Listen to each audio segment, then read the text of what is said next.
Welcome back to another technical deep dive here in the debug zone. Today we're tackling a big question and breaking it down with insights from other users. Hopefully this clears up some misconceptions and helps you get the answer you need. So buckle up, stay a little curious, and let's jump right in.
And that's a wrap.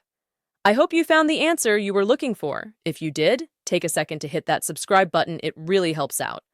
And let me know in the comments which solution worked best for you. See you next time in the debug zone.